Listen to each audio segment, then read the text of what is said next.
السلام علیکم ورحمۃ اللہ وبرکاتہ۔ الحمد للہ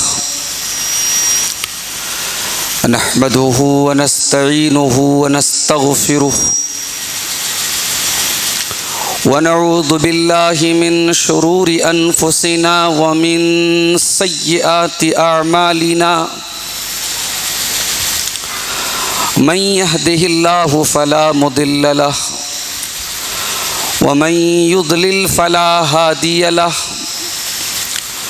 واشهد ان لا اله الا الله وحده لا شريك له، واشهد ان محمدا عبده ورسوله۔ یا ایھا الذین آمنوا اتقوا اللہ حق تقاته ولا تموتن الا وانتم مسلمون۔ یا ایھا الناس اتقوا ربکم الذی خلقکم من نفس واحدہ وخلق منها زوجها وبث منهما رجالا كثيرا ونساء، واتقوا اللہ الذی تساءلون به والارحام ان اللہ کان علیکم رقیبا۔ یا ایھا الذین آمنوا اتقوا اللہ وقولوا قولا سدیدا یصلح لکم اعمالکم ویغفر لکم ذنوبکم ومن یطع اللہ ورسولہ فقد فاز فوزا عظیما۔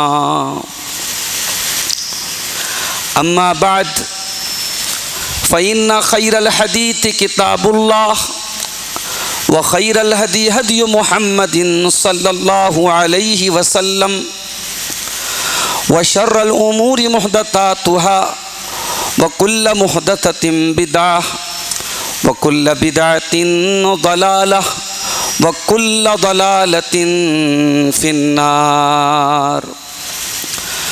اعوذ باللہ من الشیطان الرجیم، بسم اللہ الرحمن الرحیم۔ کنتم خیر امۃ اخرجت للناس تأمرون بالمعروف وتنہون عن المنکر وتؤمنون باللہ۔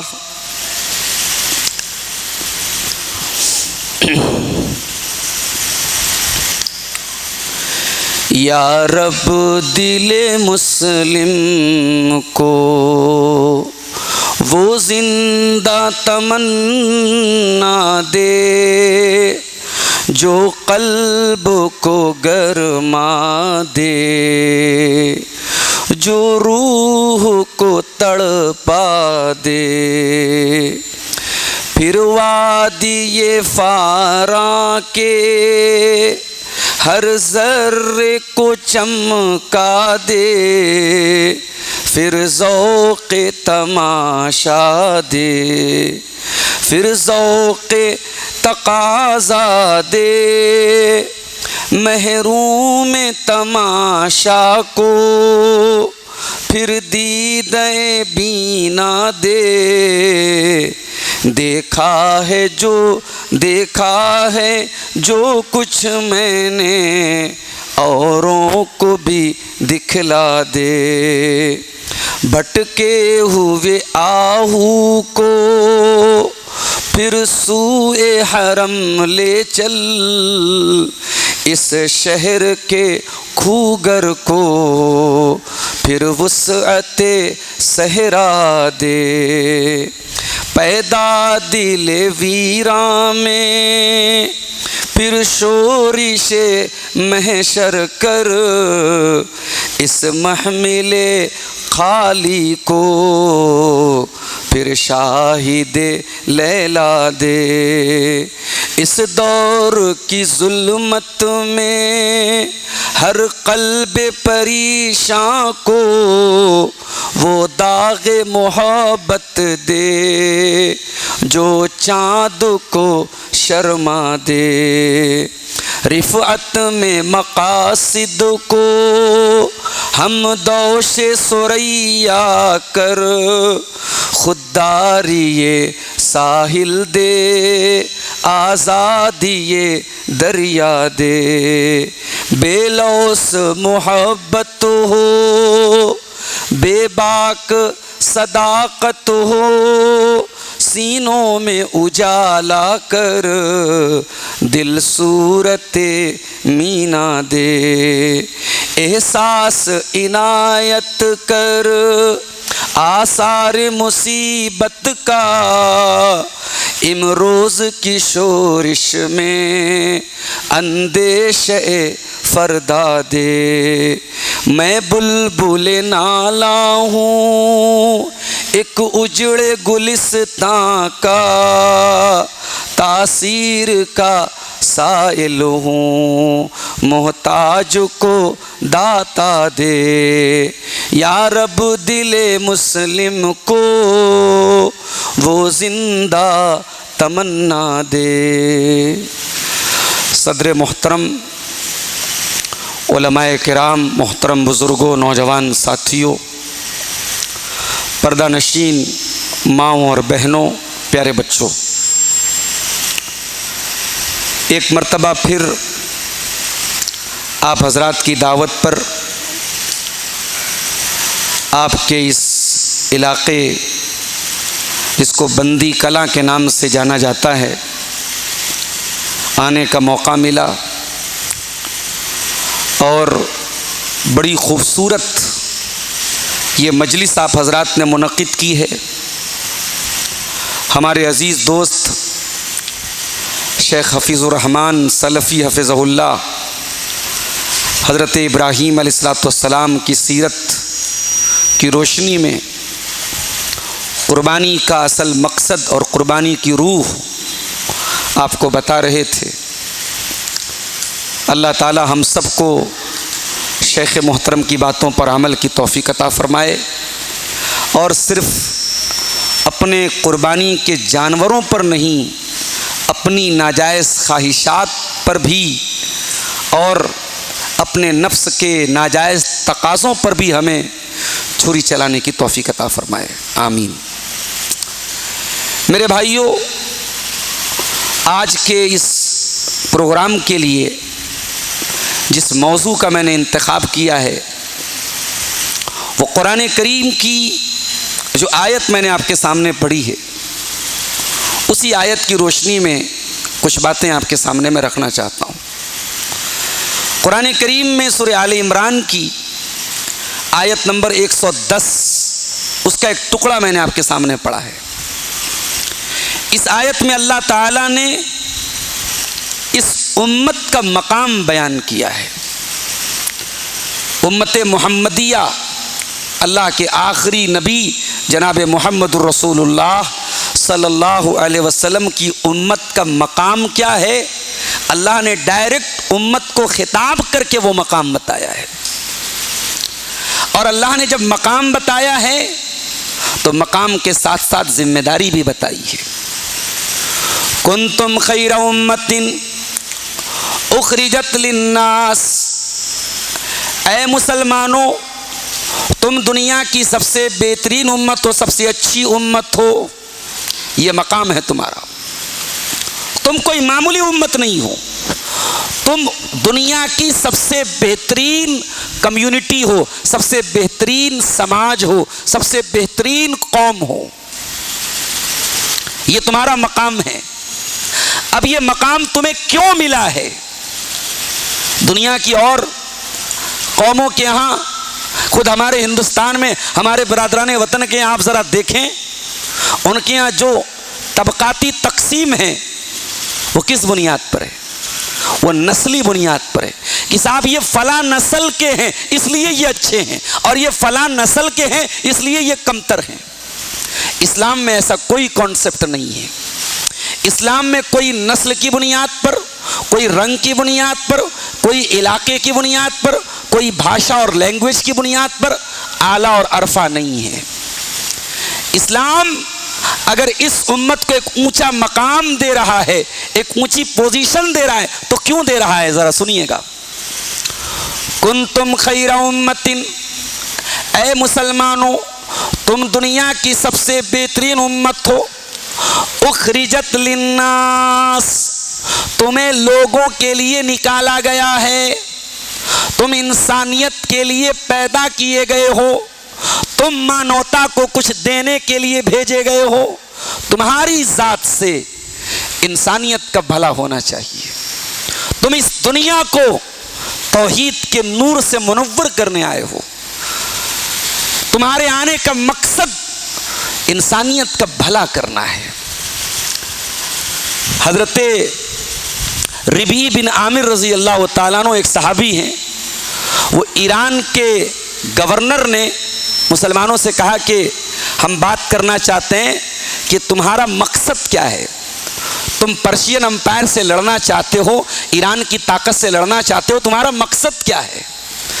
تو حضرت عمر فاروق نے بھیجا تھا حضرت ربیع بن عامر رضی اللہ تعالیٰ عنہ کو۔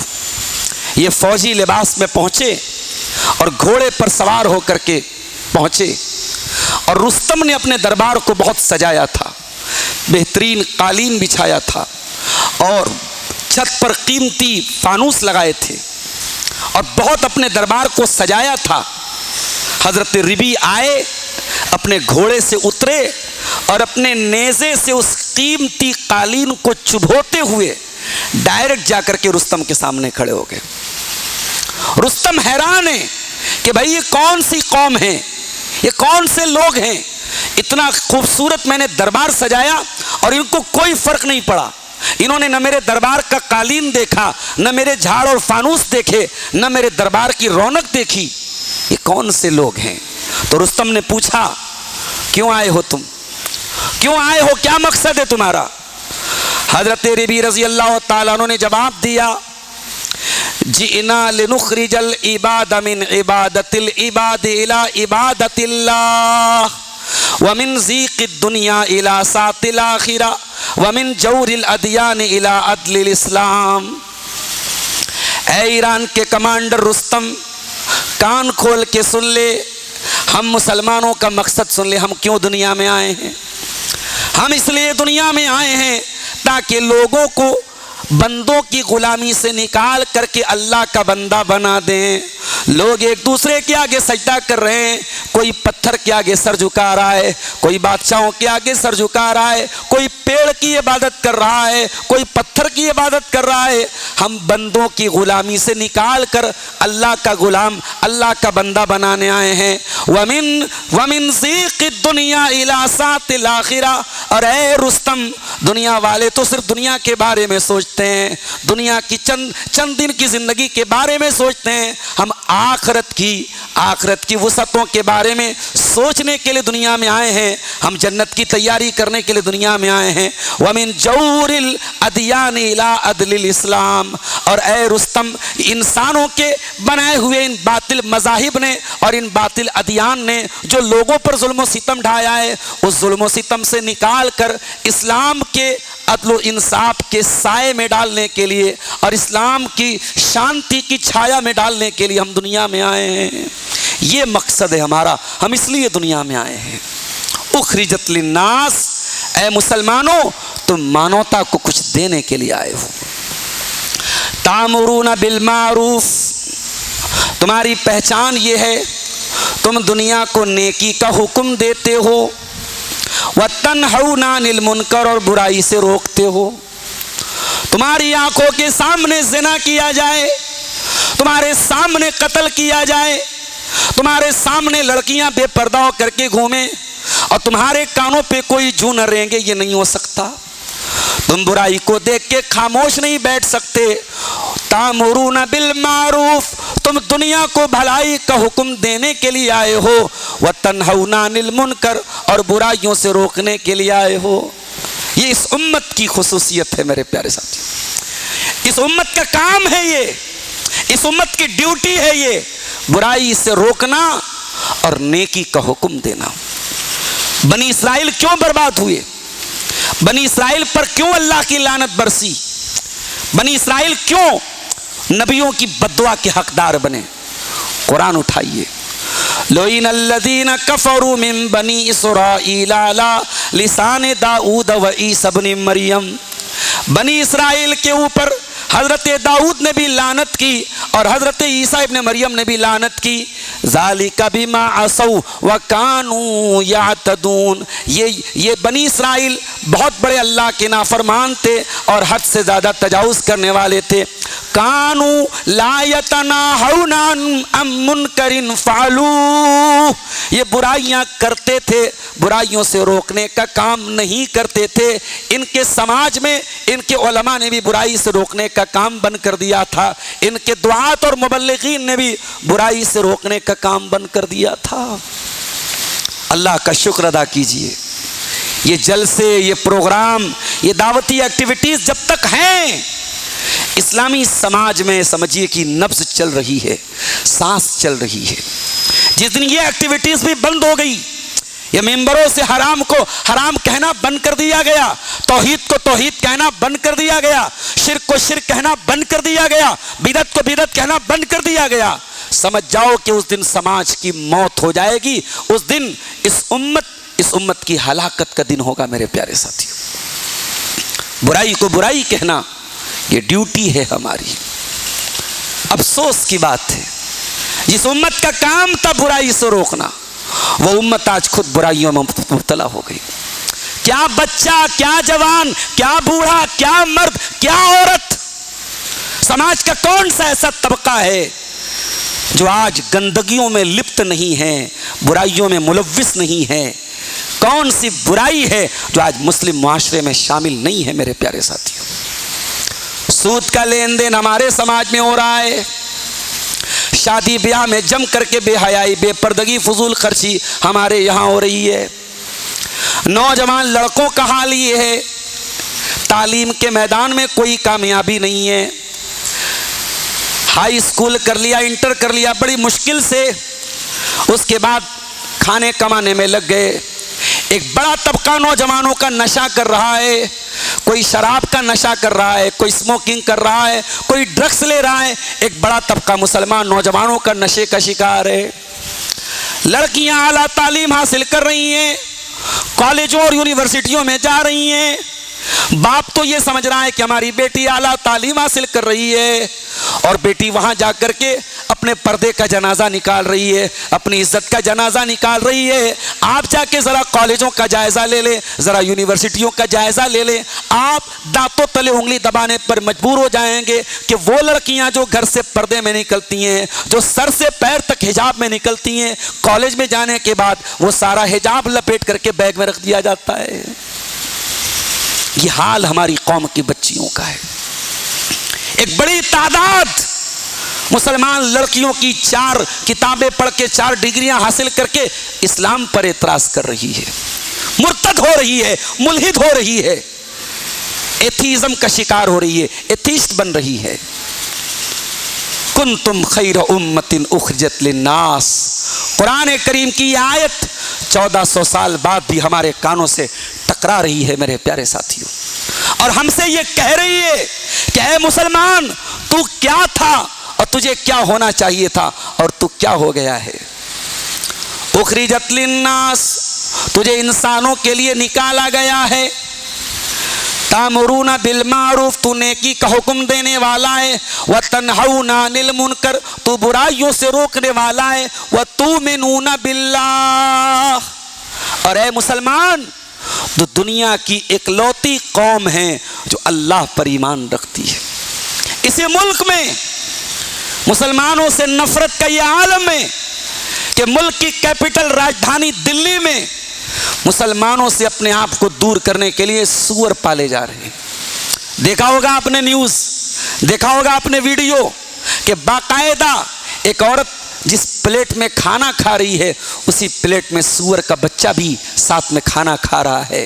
ارے دین کو اور مذہب کو چھوڑ دو، عقل سے اور لاجک سے بھی سوچو کہ ایک غلیظ اور خبیث اور گندا جانور جو مختلف بیماریوں کی جڑ ہے، اسلام کی دشمنی میں اور مسلمانوں کی دشمنی میں، آج اس جانور کو اپنے گھر میں پالا جا رہا ہے، بلکہ یہاں تک کہا جا رہا ہے کہ یہ جانور تو ہمارا دیوتا ہے، ہمارا معبود ہے اور ہمارے فلاں معبود کا اوتار ہے، ہم تو اس کی عبادت کرتے ہیں۔ میرے پیارے ساتھیوں، واللہ جب اس طریقے کی خبریں ہم سنتے ہیں تو ہمارے دل سے ایک ہی صدا نکلتی ہے، الحمدللہ علی نعمت الاسلام، الحمدللہ علی نعمت الاسلام۔ اے اللہ تیرا کرم ہے، تیرا شکر ہے کہ تو نے توحید سے نوازا ہے، تو نے اسلام سے نوازا ہے۔ وما کننا لنہتدی لولا ان ہدانا اللہ، اے اللہ اگر تو ہدایت نہ دیتا شاید ہم بھی سور پال رہے ہوتے، شاید ہم بھی کتا پال رہے ہوتے، شاید ہم بھی کسی پتھر کے آگے سر جھکا رہے ہوتے۔ اے اللہ تیرا کرم ہے کہ تو نے ہمیں اسلام پر قائم کیا، تو نے ہمیں توحید پر قائم کیا۔ اس توحید کی قدر کرو میرے پیارے ساتھیوں۔ بندی کلا کا یہ علاقہ بڑا تاریخی علاقہ ہے میرے پیارے ساتھیوں۔ مولانا عبداللہ غازی پوری جماعت اہل حدیث کے وہ سپوت ہیں جن کے ذریعے نہ جانے کتنے لوگوں نے اپنے عقیدے کی اصلاح کی اور توحید و سنت کا راستہ اپنایا۔ مولانا عبداللہ غازی پوری نے اسی بندی کلا میں آ کے وقت گزارا ہے اور بڑے مشکل ٹائم میں یہاں آ کے انہوں نے پناہ لی ہے۔ یہ وہ علاقہ ہے، شیخ الحدیث مولانا عبید اللہ مبارک پوری کا بڑا گہرا تعلق تھا اس علاقے سے۔ یہ علماء کی بستی ہے، یہ علماء کا علاقہ ہے۔ آج بڑے درد کے ساتھ یہ کہنا پڑتا ہے کہ ایک ایسا علاقہ، ایک ایسا گاؤں، ایک ایسی بستی جہاں اہل حدیث بڑے بڑے اکابر علماء کا آنا جانا تھا، ان کی دعوتی اور تعلیمی خدمات کا مرکز تھا یہ علاقہ، آج اس علاقے سے وہ اہل حدیث کی غیرت اور وہ اہل حدیث کی اور توحید کی وہ غیرت اور وہ منہج کی غیرت آج رخصت ہو رہی ہے۔ آج بغیر کسی مجبوری کے اور بغیر کسی عذر کے آج اس گاؤں کے لوگ اپنے بچوں کا داخلہ ان اداروں میں کرا رہے ہیں جن اداروں کے بارے میں سارے زمانے کو معلوم ہے کہ وہ ادارے سلفیت کے دشمن ہیں، انکار حدیث کے جراثیم وہاں پلتے ہیں۔ ان ادارے کے بانیوں نے، ان ادارے کے ٹیچروں نے، ان اداروں کے اساتذہ نے حدیثوں کا انکار کیا ہے، حدیثوں کے انکار پر کتابیں لکھی ہیں، سنت کا انکار کیا ہے۔ ارے آپ کے پاس اداروں کی کمی نہیں ہے، یہاں سے مشکل سے 50 کلومیٹر کا علاقہ مئو کا ہے، مئو میں جماعت کے کتنے ادارے موجود ہیں۔ یہاں سے 100 کلومیٹر کی دوری پر ہماری جماعت کا مرکزی ادارہ جامعہ سلفیہ موجود ہے۔ کہاں مر گئی تمہاری سلفیت، کہاں مر گئی تمہاری غیرت کہ تم اپنے ان سلفی اداروں کو چھوڑ کر اپنے ان نونہال بچوں کا داخلہ ان اداروں میں کرا رہے ہو جہاں سے پڑھنے کے بعد اس بات کی کوئی گارنٹی نہیں کہ آپ کا بچہ اپنی سلفیت پر قائم رہے گا کہ نہیں رہے گا، اپنی اہل حدیثیت پر قائم رہے گا کہ نہیں رہے گا۔ میرے پیارے ساتھیوں، سلفی اگر بنے ہو تو ڈھل مل نہ بنو، مکمل بنو۔ اللہ کا شکر ادا کرو کہ اللہ تعالیٰ نے ہمیں مسلمان بنایا اور مسلمانوں میں بھی اللہ تعالیٰ نے ہمیں اس جماعت کے ساتھ جوڑا ہے جو جماعت پیروں کی عبادت نہیں کرتی، جو قبروں کی عبادت نہیں کرتی، جو قبر کے عذاب کا انکار نہیں کرتی، جو حدیثوں کا انکار نہیں کرتی۔ ہمارا تعلق اس گروہ سے ہے، اس جماعت سے ہے جو جماعت قرآن و حدیث کی جماعت ہے، جو سلفی جماعت ہے، جو صحابہ کرام کے منہج پہ چلتی ہے۔ آج ہم اس مسلک اور اس منہج کی دعوت دیتے ہیں میرے پیارے ساتھیوں۔ علم سے جڑو میرے پیارے ساتھیوں، علماء سے جڑو۔ آج افسوس ہوتا ہے بندی کلا کا یہ علاقہ جب ہم یہ دیکھتے ہیں کہ اب یہاں جو نئی نسل پیدا ہو رہی ہے، ہمیں نظر نہیں آ رہے ہیں کہ اب اس علاقے میں کوئی ایسا عالم ہو جو باقاعدہ دعوت و تبلیغ کا کام کرے۔ نئی نسل میں ہمیں نہیں نظر آ رہے ہیں میرے پیارے ساتھیوں۔ میں یہ نہیں کہتا کہ آپ ہر بچے کو عالم بنا دیں، لیکن یہ بات یاد رکھیے، مرنے کے بعد جب ہم قبر میں جائیں گے، قبر میں 4 سوال کیا جائے گا۔ آج تک آپ نے سنا قبر میں 3 سوال ہوگا، میں آپ کی جانکاری کے لیے بتا دوں قبر میں 4 سوال کیا جائے گا۔ پہلا سوال ہوگا من ربو کا، تیرا رب کون ہے؟ دوسرا سوال ہوگا من نبیوں کا، تیرے نبی کون ہے؟ تیسرا سوال ہوگا ما دینوں کا، تیرا دین کیا ہے؟ بندہ اگر مومن ہوگا، صحیح عقیدے والا ہوگا، سچے عمل والا ہوگا، کہے گا ربی اللہ، میرا رب اللہ ہے، میرے نبی محمد صلی اللہ علیہ وسلم میں میرا دین اسلام ہے۔ اب ذرا غور کرنا، چوتھا سوال کیا ہوگا؟ ابو داؤد کی صحیح روایت ہے، مسند احمد کی صحیح روایت ہے، فرشتہ چوتھا سوال پوچھے گا وما علمک وما یدریک، اے بندے یہ بتا کہ تجھے پتہ کیسے چلا کہ تیرا رب اللہ ہے، تیرا دین اسلام ہے، تیرے نبی محمد صلی اللہ علیہ وسلم ہے، تجھے معلوم کیسے ہوا، تجھے پتہ کیسے چلا؟ بندہ کیا جواب دے گا؟ قرأت کتاب اللہ، قرأت کتاب اللہ فآمنت بہ وصدقت بہ۔ اے فرشتوں، میں نے اللہ کی کتاب کو پڑھا تھا، میں نے قرآن کو پڑھا تھا، میں قرآن کے اوپر ایمان لایا تھا، میں نے قرآن کی تصدیق کی تھی، میں نے قرآن کو سمجھ کر کے پڑھا تھا۔ قرآن کو پڑھنے کی وجہ سے، قرآن کا علم حاصل کرنے کی وجہ سے آج قبر کے سوالوں کا جواب میں دے پایا ہوں۔ پتہ یہ چلا کہ قرآن کا علم حاصل کیے بغیر اور قرآن پڑھے بغیر آپ تو قبر میں بھی نہیں بچ پائیں گے میرے پیارے ساتھی۔ شوق سے بناؤ اپنے بچوں کو انجینئر، ہماری قوم کو بہت ضرورت ہے انجینئروں کی۔ شوق سے بچوں کو ڈاکٹر بناؤ، ہماری قوم کے بچوں اور بچیوں کو ڈاکٹر بنانے کی ضرورت ہے۔ مگر اپنے بچوں کو اس قابل تو بناؤ میرے ساتھیوں کہ جب مرنے کے بعد وہ قبر میں جائے تو ان 3 سوالوں کا 4 سوالوں کا جواب تو دے سکے۔ میرے ساتھیوں، یہ جواب آپ کو علم دین کے اندر ملے گا۔ اپنی مسجد کے اندر ایک مضبوط مکتب قائم کیجئے، ایک مضبوط ٹیچر کا انتظام کیجئے، اور وہ بچے جو انگلش میڈیم اسکولوں میں پڑھتے ہیں ان بچوں کو 2 گھنٹہ 1.5 گھنٹہ جو بھی ٹائم دے سکے مسجد کے مکتب میں آپ دین کی جو موٹی موٹی تعلیم ہے، جو بیسک تعلیم ہے، جو عقیدے کی تعلیم ہے، اپنے بچوں کو دیجئے تاکہ بچہ کوئی بھی تعلیم حاصل کرے اس کی فاؤنڈیشن مضبوط ہو، اس کی بیس مضبوط ہو، اس کی بنیاد مضبوط ہو۔ میرے پیارے ساتھیوں، آپ کو اللہ تعالیٰ نے سب سے بہترین امت میں بنایا ہے، اس امت کی ذمہ داریوں کو سمجھنے کی کوشش کیجیے۔ قرآن کا 2 پارہ کھولیے، اللہ نے فرمایا وَكَذَلِكَ جَعَلْنَاكُمْ أُمَّةً وَسَطًا۔ اے مسلمانوں، ہم نے تم کو سب سے اچھی امت بنایا، سب سے درمیانی امت بنایا، سب سے بیچ والی امت بنایا۔ دنیا کے اور مذاہب میں اللہ کو راضی کرنا ہے، اوپر والے کو راضی کرنا ہے، شادی مت کرو، عورت سے دور رہو، بچے پیدا مت کرو، دنیا سے دور ہو جاؤ، کٹیا بنا لو، جنگل میں چلے جاؤ۔ محمد رسول اللہ کی یہ تعلیم نہیں ہے، اسلام کی یہ تعلیم نہیں ہے۔ میرے نبی کی تعلیم کیا ہے؟ النکاح من سنتی، نکاح بھی میری سنت ہے۔ میرے نبی کی تعلیم کیا ہے؟ ومن رغب عن سنتی فلیس منی، جو میرے طریقے سے ہٹ جائے گا، جس کے پاس نکاح کرنے کی طاقت ہے اور پھر بھی وہ نکاح نہیں کرے گا، وہ محمد رسول اللہ کی سنت کا انکار کرنے والا ہے۔ ایک صحابی تھے، ان کا نام تھا حضرت عثمان بن مظعون رضی اللہ تعالیٰ۔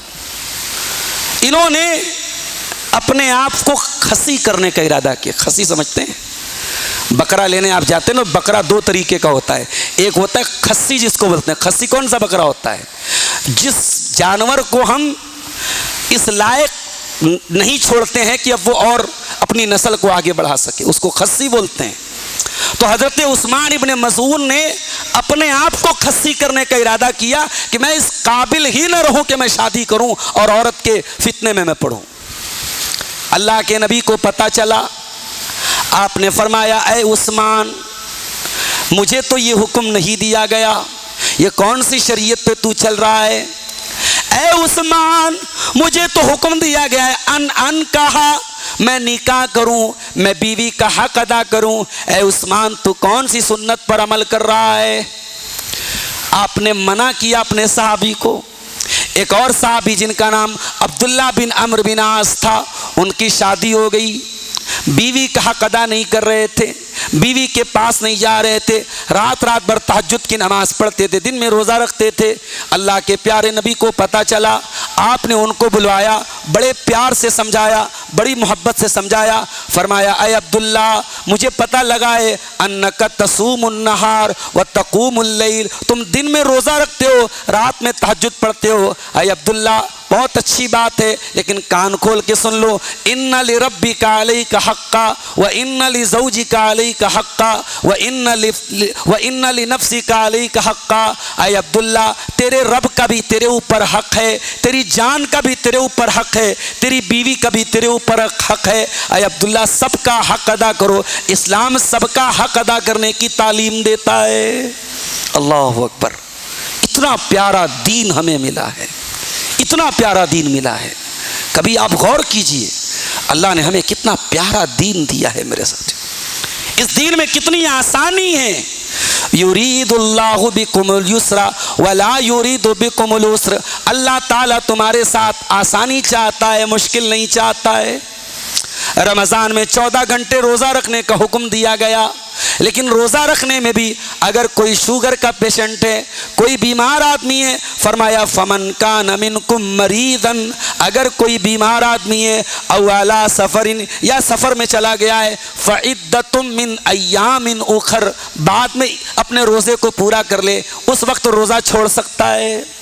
اور اگر کوئی پرماننٹ بیمار ہے، جیسے شوگر کی بیماری ہے، جیسے ڈائبٹک ہے، جیسے ہارٹ کا پیشنٹ ہے، اگر پرماننٹ بیماری ہے تو اس کو اللہ تعالیٰ نے چھوٹ دے دی ہے، وہ روزہ کے بدلے فدیہ دے گا، اسے روزہ رکھنے کی ضرورت نہیں ہے، وہ روزہ رکھنے کی طاقت ہی نہیں رکھتا ہے۔ اسلام ہماری جسمانی، ہماری نفسیاتی تمام ضرورتوں کی تکمیل کرتا ہے میرے پیارے ساتھی۔ آسان دین دیا ہے اللہ تعالیٰ نے۔ اسلام میں بھول چوک معاف ہے۔ اگر ہم سے بھول سے کوئی کام ہو جائے یا کسی گناہ کا ارادہ ہم نے کیا، ارادے پر اللہ تعالیٰ پکڑ نہیں کرے گا۔ اللہ کے نبی فرماتے ہیں ان اللہ تجاوز لامتی ما حدثت به انفسها۔ میری امت کے لوگ جب تک دل میں کسی چیز کا ارادہ کریں گے، اللہ تعالیٰ پکڑ نہیں کرے گا۔ ما لم یتکلموا بها او یعملوا بها، جب تک زبان سے نکال نہیں دیں گے، جب تک عمل نہیں کریں گے، تب تک اللہ تعالیٰ پکڑ نہیں کرے گا۔ یہ ہمارے دین کی خصوصیات ہیں، یہ اس امت کی خصوصیات ہیں میرے پیارے ساتھی۔ اسی لیے اللہ کے پیارے نبی فرماتے ہیں اوتیت ما لم یؤت احد قبلی، او لوگوں مجھے وہ چیزیں دی گئی جو مجھ سے پہلے کسی کو نہیں دی گئی۔ صحابہ نے کہا اللہ کے نبی کون سی چیزیں آپ کو دی گئی؟ مسند احمد کی صحیح روایت ہے، آپ نے فرمایا نصرت بالرعب، اللہ تعالیٰ نے مجھے رعب و دبدبہ عطا کیا ہے، دشمن کے دل پر میرا رعب و دبدبہ ہے۔ وسمیت احمد، اور اللہ تعالیٰ نے میرا نام احمد رکھا ہے، کسی اور کا نام اللہ تعالیٰ نے احمد نہیں رکھا، سب سے زیادہ اللہ کی تعریف کرنے والا۔ وجعل لی التراب طہورا، اور مٹی کو اللہ تعالیٰ نے میری امت کے لیے پاکی کا ذریعہ بنایا، پانی نہیں مل رہا ہے، تیمم کر کے نماز پڑھ سکتے ہو۔ اور فرمایا وجعلت امتی خیر الامم، اور میری امت کو اللہ تعالیٰ نے تمام امتوں میں سب سے بہترین امت بنایا ہے۔ اللہ اکبر! اس امت کو اللہ تعالیٰ نے کیسی خصوصیات سے نوازا ہے میرے ساتھی۔ ابھی رمضان کا مہینہ گزرا، رمضان کے مبارک مہینے میں آخری عشرہ آیا۔ آپ نے بار بار علماء کی زبان سے سنا کہ آخری عشرے کی 5 طاق راتوں میں کوئی ایک رات لیلۃ القدر ہے، اور وہ لیلۃ القدر کون سی رات ہے؟ وما ادراک ما لیلۃ القدر، لیلۃ القدر خیر من 1000 شہر، 1000 مہینے سے افضل ہے۔ 1000 مہینہ، تقریباً 84 سال اس امت کو اللہ تعالیٰ نے چھوٹی زندگی دی ہے۔ 60 سے 70 سال کی ایوریج زندگی اس امت کو دی گئی ہے، لیکن اللہ نے ایسی رات دی ہم کو، ایک رات میں عبادت کریں گے 84 سال کا ثواب ملے گا۔ یہ خصوصیت ہے اس امت کی میرے ساتھی۔ اللہ کے پیارے نبی فرماتے ہیں نحن الآخرون الاولون یوم القیامہ، ہم دنیا میں سب سے بعد میں آئے ہیں، لیکن قیامت کے دن سب سے پہلے ہمارا حساب و کتاب ہوگا۔ وَأَوَّلُ مَن يُجِيزُ الصِّرَاطَ، اور پل صراط کو سب سے پہلے پار کرنے والی اگر کوئی امت ہوگی تو اللہ کے آخری نبی کی امت ہوگی۔ وَأَوَّلُ مَن يَدْخُلُ الْجَنَّةَ، اور جنت میں سب سے پہلے اگر کوئی امت داخل ہوگی تو اللہ کے آخری نبی کی امت داخل ہوگی۔ بلکہ آپ نے تو یہاں تک فرمایا کہ جنت میں آدھی تعداد، تقریباً آدھی تعداد امت محمدیہ کی ہوگی۔ صحابہ کرام نے نعرہ تکبیر لگایا تھا، اللہ اکبر کا نعرہ لگایا تھا جب نبی نے یہ بات کہی تھی کہ ارجو ان تکون نصف اہل الجنہ، کہ اے میری امت کے لوگوں، جنت کی آدھی تعداد تو تمہاری ہوگی۔ اور یہی نہیں، میری امت میں 70,000 لوگ ایسے بھی ہوں گے جو بغیر حساب و کتاب کے جنت میں جائیں گے، اور یہ وہ لوگ ہوں گے میرے پیارے ساتھیوں جو اللہ کی ذات پر مکمل بھروسہ کریں گے، جو گنڈا تعویذ نہیں کریں گے، جو ناجائز جھاڑ پھونک نہیں کریں گے، جو اللہ کی ذات کے علاوہ کسی پر کوئی توکل نہیں کریں گے، جو توحید کے پکے ہوں گے، جو توکل کے پکے ہوں گے، وہ 70,000 لوگ بغیر حساب و کتاب کے جنت میں جائیں گے۔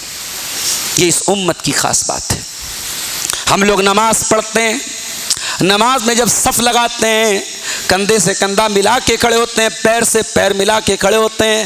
آپ نے فرمایا صفوف امتی کا صفوف الملائکہ، میری امت جب صف لگاتی ہے تو ایسے ہی صف لگاتی ہے جیسے فرشتے صف لگاتے ہیں۔ فرشتے بھی بالکل سیدھی صف لگاتے ہیں اور فرشتے بھی بالکل مل کر کے کھڑے ہوتے ہیں۔ پتہ چلا کہ مل کر کھڑے ہونا نماز میں یہ فرشتوں کی پہچان ہے، یہ فرشتوں کی صف بندی ہے۔ اتنا بڑا مقام ہے اس امت کا۔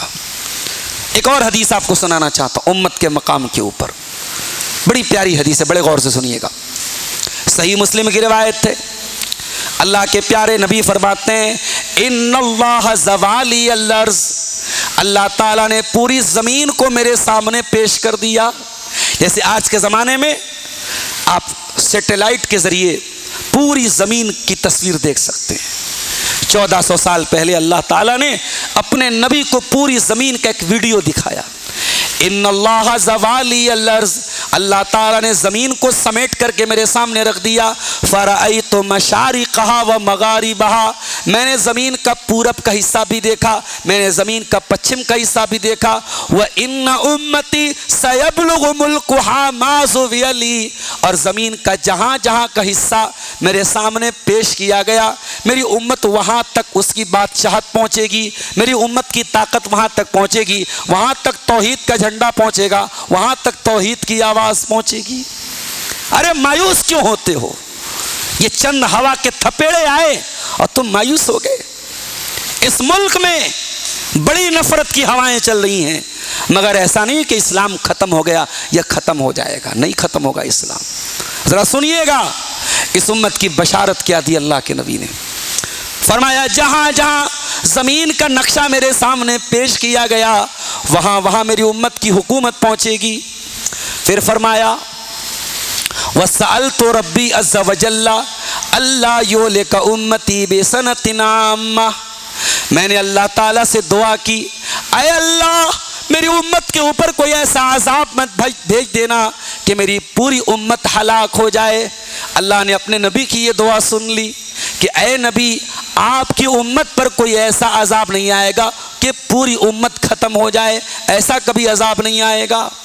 وَأَلَّا يُسَلِّطَ عَلَيْهِمْ عَدُوًّا مِّن سِوَىٰ أَنفُسِهِمْ فَيَسْتَبِيحَ بَيْضَتَهُمْ، اور اے اللہ میری امت کے اوپر کوئی ایسا دشمن مسلط مت کر دینا جو میری پوری امت کی طاقت ختم کر دے۔ دشمن پیدا ہوں گے مگر کوئی دشمن ایسا پیدا نہیں ہو سکتا جو پوری امت کو ختم کر دے۔ ابھی ایران اور اسرائیل کی جنگ چل رہی تھی۔ آج کل ہمارے جو سوشل میڈیا چلانے والے نوجوان ہیں بیچارے، علماء سے تو کچھ پوچھنا ہے نہیں، علماء سے رہنمائی حاصل کرنا نہیں ہے، دو چار فیس بک کی پوسٹ دیکھ لی، دو چار ادھر ادھر کی باتیں سن لی اور سوشل میڈیا پہ کچھ بھی لکھ رہے ہیں، کچھ بھی بول رہے ہیں۔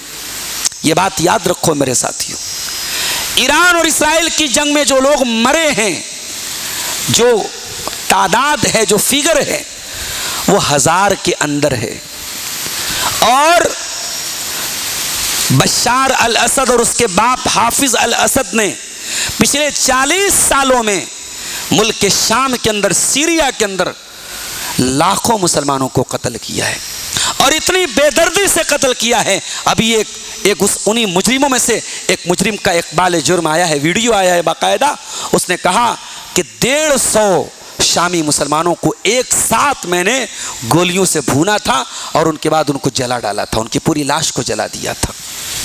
اتنی بے دردی سے اسرائیل نے بھی فلسطین کو نہیں مارا ہے، اتنی بے دردی سے کافروں اور مشرکوں نے بھی نہیں مارا ہے جتنی بے دردی سے سیریا کے ان ظالم حکمرانوں نے سیریا کے ان مسلمانوں کو مارا ہے۔ اور ایران کی حکومت اور اس کی پوری پراکسی ان کے ساتھ رہی ہے۔ اور آج ہمارا نوجوان بڑے دھڑلے سے کہتا ہے I support Iran, I stand with Iran. کیا بک رہے ہو میرے بھائی تم؟ اپنے علماء کو چھوڑ کر کے اندھی دوڑ مت لگاؤ، اور اس طریقے کے معاملات میں اندھے ہو کر کے، بہرے ہو کر کے، اور معاملات اور انجام سے بے خبر ہو کر کے اپنی کوئی رائے اور اپنی کوئی بات مت پیش کرو میرے پیارے ساتھیوں۔ اللہ کے نبی فرما رہے ہیں کہ میں نے دعا کی تھی، اے اللہ میری امت پر کوئی ایسا دشمن مسلط مت کرنا جو میری پوری امت کو ختم کر دے۔ اللہ نے یہ دعا بھی سن لی، لیکن اللہ نے ساتھ میں یہ کہا الا ان یہلک بعضهم بعضا ویسبی بعض۔ اے نبی تیری امت کے اندر وہ دور تو آئے گا لوگ خود ایک دوسرے کو قتل کریں گے اور ایک دوسرے کو قیدی بنائیں گے۔ اب میں تقریر کے آخری پوائنٹ کی طرف بڑھ رہا ہوں۔ نبی کی امت کی فضیلت آپ نے سن لیا، مقام سن لیا۔ یہ امت آج جوتے کیوں کھا رہی ہے؟ یہ امت ذلیل کیوں ہے؟ یہ امت پریشان کیوں ہے؟ تو 4 پوائنٹ میں بات کو سمجھیے۔ 4 بڑی بڑی وجہ ہے اس امت کے ذلیل ہونے کی، اس امت کے زوال کی 4 بڑی بڑی وجہ ہے۔ پہلی وجہ اس امت کے زوال کی، یہ امت اپنی بنیاد سے دور ہو گئی۔ اس امت کی بنیاد توحید تھی، وَتُؤْمِنُونَ بِاللَّهِ، یہ ایاک نعبد و ایاک نستعین والی امت تھی، یہ لا الہ الا اللہ والی امت تھی۔ لیکن یہ امت کون سی بن گئی؟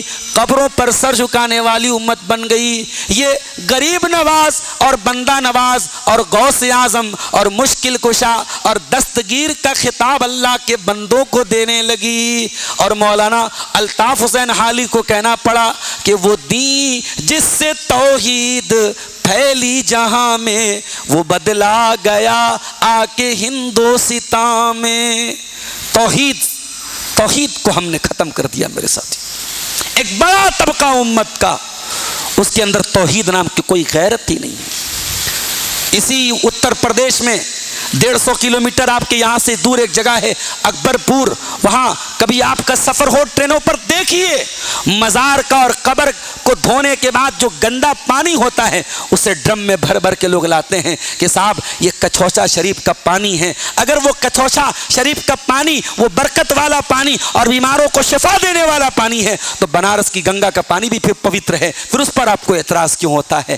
میرے پیارے ساتھیوں، عقیدہ خراب ہو گیا، مت ماری گئی، توحید لٹوا دی مسلمانوں نے۔ اور جب توحید ختم ہو گئی تو اللہ کا جو وعدہ تھا، اللہ نے توحید کی شرط کے ساتھ وعدہ کیا تھا۔ اللہ نے فرمایا سورہ نور کے اندر وعد اللہ الذین آمنوا منکم وعملوا الصالحات لیستخلفنہم فی الارض کما استخلف الذین من قبلہم۔ اے ایمان والو، اللہ کا وعدہ ہے اللہ ضرور تمہاری مدد کرے گا، اللہ تم کو زمین میں خلیفہ بنائے گا۔ وَلَيُمَكِّنَنَّ لَهُمْ دِينَهُمُ الَّذِي ارْتَضَىٰ لَهُمْ، اللہ تمہارے دین کو غالب کرے گا۔ وَلَيُبَدِّلَنَّهُمْ مِن بَعْدِ خَوْفِهِمْ أَمْنًا، اللہ تم کو امن اور چین عطا فرمائے گا۔ شرط کیا ہے؟ يَعْبُدُونَنِي لَا يُشْرِكُونَ بِي شَيْئًا، کہ اللہ کی عبادت کرنا، اللہ کی عبادت میں کسی کو شریک مت کرنا۔ توحید سے دور ہو گئے ہم۔ دوسری وجہ ہمارے زوال کی، سنت سے دور ہو گئے، توحید سے بھی دور ہو گئے، سنت سے بھی دور ہو گئے۔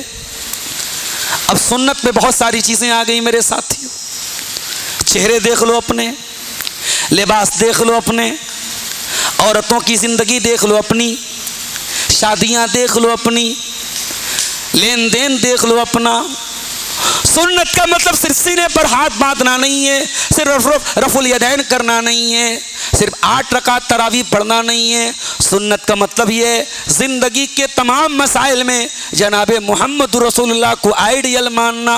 وما آتاکم الرسول فخذوہ وما نہاکم عنہ فانتہوا، رسول جو دے دے لے لو، رسول جس سے منع کر دیں رک جاؤ۔ سنت کو چھوڑ دیا ہم نے، اور نبی نے